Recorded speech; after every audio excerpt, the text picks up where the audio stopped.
Hello दोस्तों, नमस्कार। एक बार फिर से हमारे यूट्यूब चैनल इकोनॉमिक्स प्रिपरेशन पर आपका स्वागत है। आशा करता हूं कि आप सभी लोग बढ़िया होंगे। तो आज की क्लास में हम क्या पढ़ने वाले हैं? आज की क्लास में हम पढ़ने वाले हैं इलास्टिसिटी ऑफ सब्स्टिट्यूशन। तो ये हमारा व्यष्टि अर्थशास्त्र का काफ़ी अच्छा टॉपिक है। आपने अभी तक चैनल को सब्सक्राइब नहीं किया है तो जल्दी से सब्सक्राइब कर लीजिए। सीधा हम अपना टॉपिक शुरू करते हैं। तो देखिए, इलास्टिसिटी ऑफ सब्स्टिट्यूशन यानी प्रतिस्थापन की लोच। देखिए, साधन स्थानापन्नता की लोच दो साधनों के बीच स्थानापन्न योग्यता की कोटि को मापती है। यानी दो साधन, जैसे उत्पादन के दो साधन कैपिटल और लेबर मान लेते, तो एक साधन की जगह दूसरे साधन को कितनी आसानी से प्रतिस्थापित किया जा सकता है, कि लेबर की जगह कैपिटल को कितनी आसानी से प्रयोग किया जा सकता है। तो इसकी कोटि को कौन मापती है? हमारी इलास्टिसिटी ऑफ सब्स्टिट्यूशन यानी प्रतिस्थापन की लोच। अब देखिए, हम इसकी परिभाषा को समझ लेते हैं कि तकनीकी प्रतिस्थापन की सीमांत दर यानी एम आर टी एस में परिवर्तन के परिणाम स्वरूप साधन अनुपातों में सापेक्ष परिवर्तन यानी कैपिटल लेबर रेशियो, ये हमारा है साधन अनुपात। तो देखिए, तकनीकी प्रतिस्थापन की सीमांत दर में सापेक्ष परिवर्तन के परिणाम स्वरूप साधन अनुपातों में सापेक्ष परिवर्तन होता है, तो उसे साधनों के मध्य प्रतिस्थापन की लोच कहते हैं। देखिए, एमआरटीएस में सापेक्ष परिवर्तन के परिणाम स्वरूप कैपिटल लेबर रेशियो में जो भी सापेक्ष परिवर्तन होता है, तो उसे हम क्या कहते हैं? इलास्टिसिटी ऑफ सब्स्टिट्यूशन कहते हैं। मैंने ये लिखा भी है यहाँ पर। देखिए, एमआरटीएस में सापेक्ष परिवर्तन से कैपिटल लेबर रेशियो में सापेक्ष परिवर्तन होना इलास्टिसिटी ऑफ सब्स्टिट्यूशन होती है। अब देखिए, अब हम प्रतिस्थापन की लोच के सूत्र को देख लेते हैं। तो सूत्र क्या होता है इलास्टिसिटी ऑफ सब्स्टिट्यूशन का? Percentage change in capital labour ratio यानी पूंजी श्रम अनुपात में प्रतिशत परिवर्तन बटे में क्या है? Percentage change in MRTS LK. तो देखिए, हमारा सूत्र क्या था इलास्टिसिटी ऑफ सब्स्टिट्यूशन का? Percentage change in capital labour ratio यानी पूंजी श्रम अनुपात में प्रतिशत परिवर्तन बटे में क्या है? Percentage change in M R T S L K यानी M R T S L K में प्रतिशत परिवर्तन। तो हम इसको ऐसे भी लिख सकते हैं कि पूंजी श्रम अनुपात में अनुपातिक परिवर्तन बटे में M R T S L K में अनुपातिक परिवर्तन। तो एक सूत्र तो ये हमारा हो गया। अब देखिए, परसेंटेज चेंज को हम कैसे लिख सकते हैं पूरा? देखिए, जैसे हमारा क्यू में प्रतिशत परिवर्तन,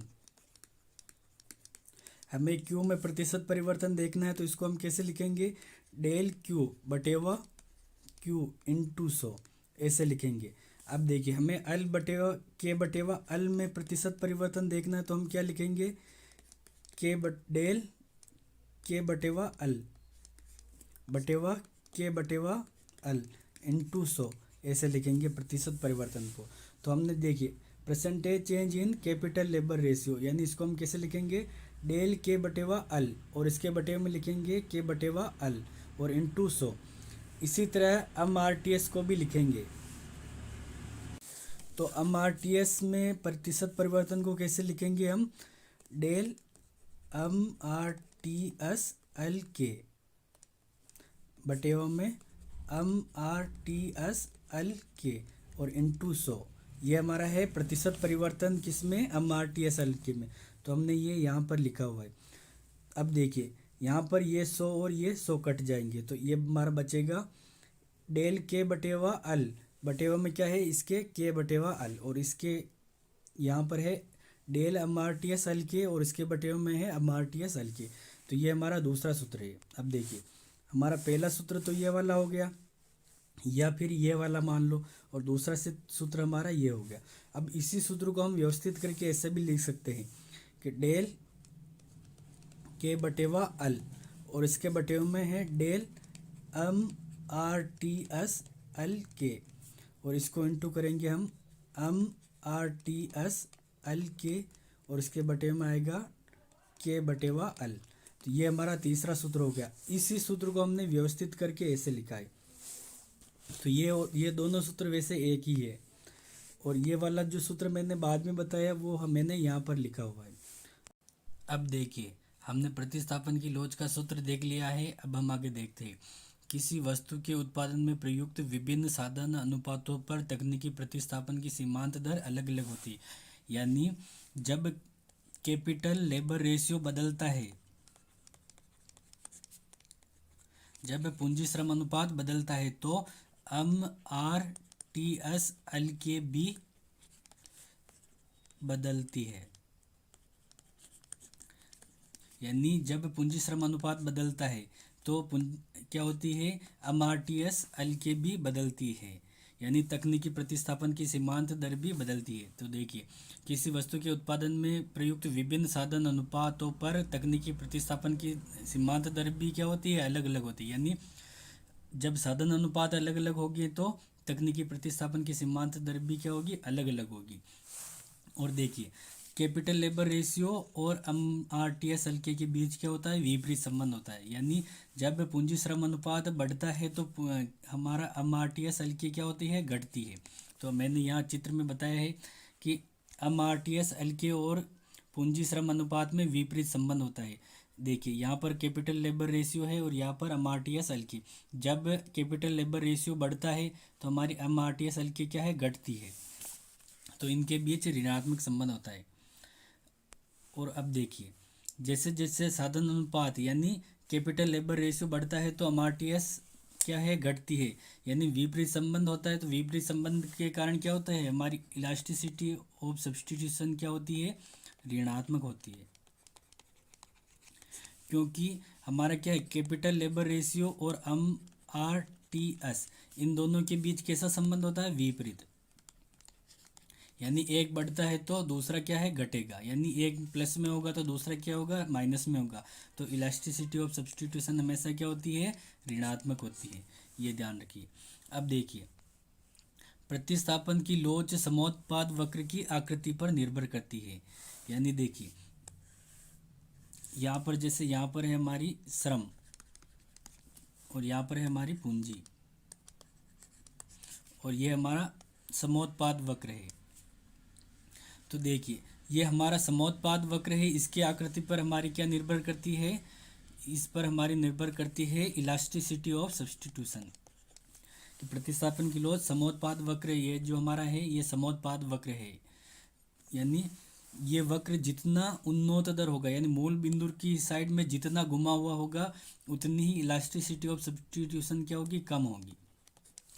और देखिए, एक और चित्र बना देता हूँ कि ये देखिए, ये उन्नत दर कम है, ये जो है ये उन्नत दर कम है। तो यहाँ पर इलास्टिसिटी सब्स्टिट्यूशन क्या होगी, ज़्यादा होगी।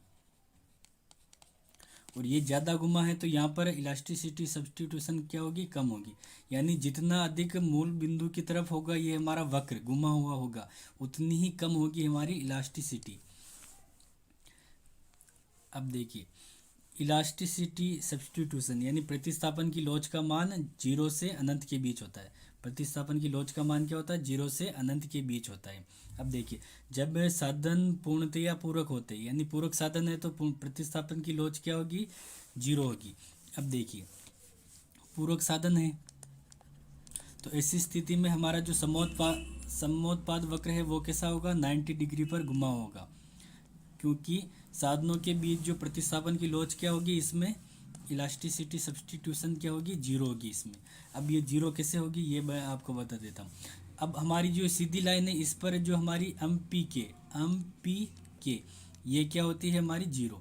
और ये वाली जो लाइन है इसमें क्या होगी, MPL ये होगी हमारी 0 होगी। यहाँ पर है लेबर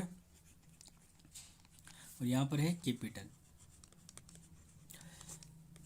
तो हम सीधा इसमें समझते हैं। देखिए कि हमारे ये जो सीधी लाइन है यहाँ पर क्या है हमारा,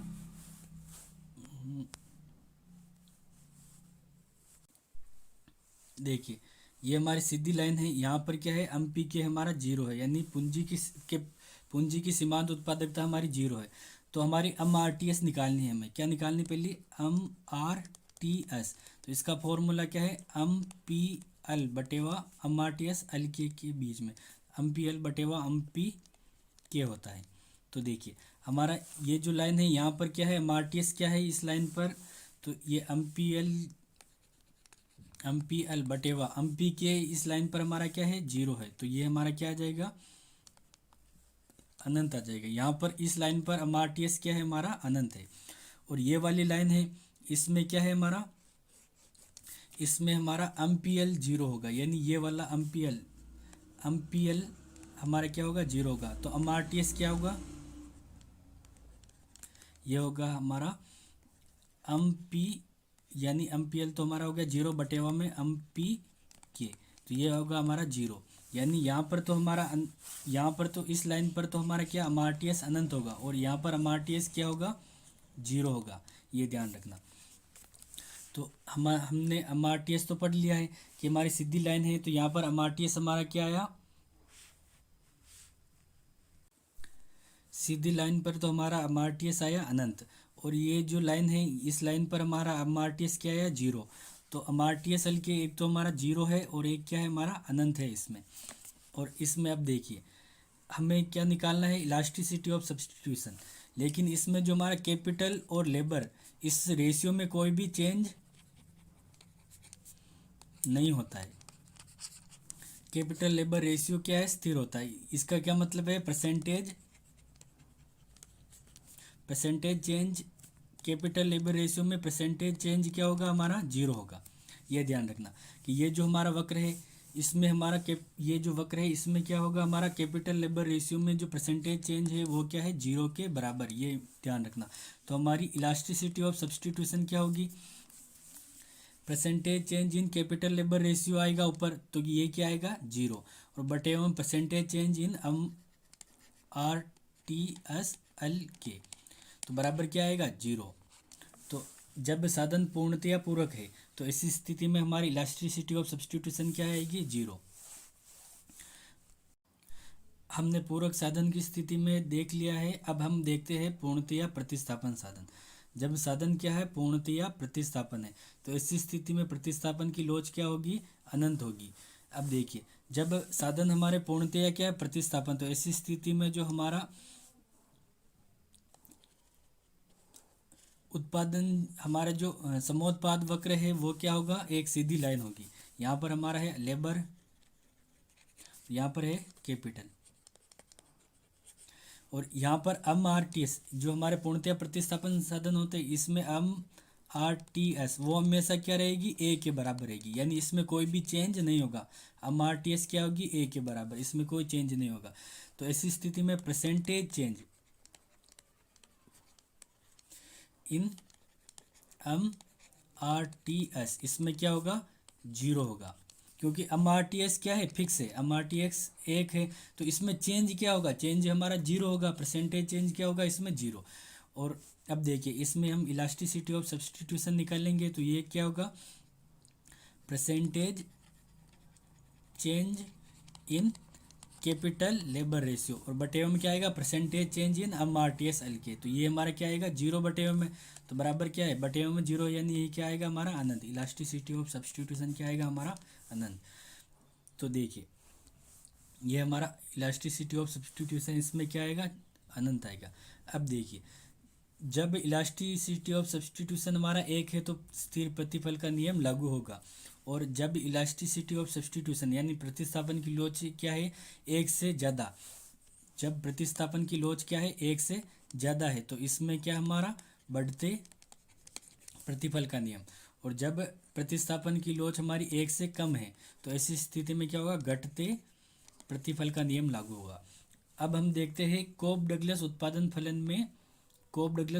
फलन में प्रतिस्थापन की लोच देख लेते हैं। तो देखिए हमारा जो सी डी फंक्शन है वो क्या होता है, क्यू बराबर ए एल की पावर अल्फा और के की पावर बीटा मान लेते हैं। तो ये हमारा क्या है, कोप डगलस उत्पादन फलन। अब इसमें हमें क्या निकालना है, एक तो एम पी एल हमारा क्या होता है, अल्फा बटेवा एल इंटू क्यू, और एम पी के क्या होती है हमारी, बीटा बटेवा के इंटू क्यू। तो ये हमारी एम पी एल और ये है हमारी एम पी के। अब M R T S L K क्या होती है, यानी प्रतिस्थापन की लोच क्या होती है, ये होती है एम पी एल बटेवा एम पी के, यानी हमें क्या करना है, इसमें हमें भाग देना है एम पी एल में भाग देना है हमें एम पी के का। तो हम देंगे। ये भाग हमने याद दे रखा है, ये हमारा क्या है MPL और ये हमारा है MPK। तो इसमें हमारा Q से Q कट गया है, Q से Q हमारा कट गया है, तो हमारे क्या बचा है, देखिए अल्फ़ा बटेवा अल, क्या बचा है अल्फ़ा बटेवा अल। और हमने इसको क्या लिया, ये भाग में इसको हमने क्या लिया मल्टीप्लाई यानी गुणा में लिया है, तो इसको हमने गुणा में लिया तो ये पलट जाएंगे। देखिए हमारा क्या था अल्फ़ा बटेवा अल और इसके बटे में था बीटा बटेवा के। तो इसको सोल्व करेंगे तो अल्फ़ा बटेवा अल तो ऐसा आ जाएगा, और इसको हम मल्टीप्लाई में लाएंगे तो ये क्या आएगा के बटेवा बीटा आ जाएगा। तो हम इसको ऐसे भी लिख सकते हैं अल्फ़ा बटेवा बीटा इंटू के बटेवा अल। तो ये क्या है हमारा MRTS अल के। तो मैंने यह लिखा है ये हमारा क्या है MRTS अल के है। तो हमारा MRTS अल के आ गया, ये हमारा MRTS अल के है। अब हमें क्या निकालनी है इलास्टिसिटी ऑफ सब्सटीट्यूशन। अब देखिए इलास्टिसिटी ऑफ सब्सटीट्यूशन, तो इसका सूत्र क्या था, इसका हमारा जो तीसरा सूत्र था वो हमें लिखना है यहाँ पर। तो हमारा तीसरा सूत्र था डेल के बाई अल, और इसके बटे में क्या था डेल MRTS अल के, और इसको इंटू किससे करना है MRTS अल के, और इसके बटे में था हमारा के बाई अल। तो ये हमारा तीसरा सूत्र था इलास्टिसिटी ऑफ सब्सटीट्यूशन का। अब देखिए इससे ही हम सोल्व करेंगे। अब देखिए ये हमारा है डेल के बाई अल, और बटे में हमें क्या लिखना MRTS अल के। MRTS अल के का सूत्र ये है, तो यहाँ से हम लेंगे। तो ये क्या है हमारा डेल की जगह हमें डेल लगा दिया, और इंटू किससे करना अल्फ़ा बटेवा बीटा, और इंटू है हमारा के बाई अल, और इसके इंटू में ये हम ये लिखेंगे यहाँ पर MRTS की जगह हम क्या लिखेंगे अल्फ़ा बटेवा बीटा इंटू के बाई अल, और इसके बटे में आएगा के बाई अल। अब देखिए ये हमारा के बाई अल से के बाई अल कट गया, अब हम बचे वो लिखेंगे। तो देखिए हमारा क्या है डेल के बाई अल, और इसके बटे में अब देखिए ये जो है इसको हम ऐसे लिखेंगे कि अल्फ़ा बटेवा बीटा आएगा। और देखिए ये तो हमारे क्या है, ये हमारे जो उत्पादन के जो साधन है पूंजी और श्रम है उसका शेयर है कि किसका शेयर कितना है। तो देखिए ये इधर आ जाएंगे और मल्टीप्लाई डेल के बाई अल, इसको हम ऐसे लिखेंगे, ये जो हमारा डेल है इसके साथ आएगा, और इसके मल्टीप्लाई में क्या बचा हमारा अल्फ़ा बटेवा बीटा बचा है इंटू में, ये तो हमारे कट गए। अब देखिए अल्फ़ा बटेवा बीटा से हमारा ये अल्फ़ा बटेवा बीटा कट गया, और डेल के बाई अल से के बाई अल कट गया, तो हमारा क्या बचा एक बचा। यानी इलास्टिसिटी ऑफ सब्सटीट्यूशन जो हमारे कॉप डगलस उत्पादन फलन में वो क्या होती है एक होती है। ये इंपॉर्टेंट है ध्यान रखना कि हमारे जो कॉप डगलस उत्पादन फलन है उसमें हमारी प्रतिस्थापन की लोच क्या होती है एक होती है। तो ये मैंने पूरा यहाँ पर समझाया हुआ है, आप यहाँ से देख लेना। तो आशा करता हूँ कि क्लास आपको अच्छे से समझ आई होगी, और अभी तक आपने चैनल को सब्सक्राइब नहीं किया तो जल्दी से सब्सक्राइब कर लीजिए, और ऐसी अभी के लिए आपको वीडियो पूरा देखने के लिए धन्यवाद।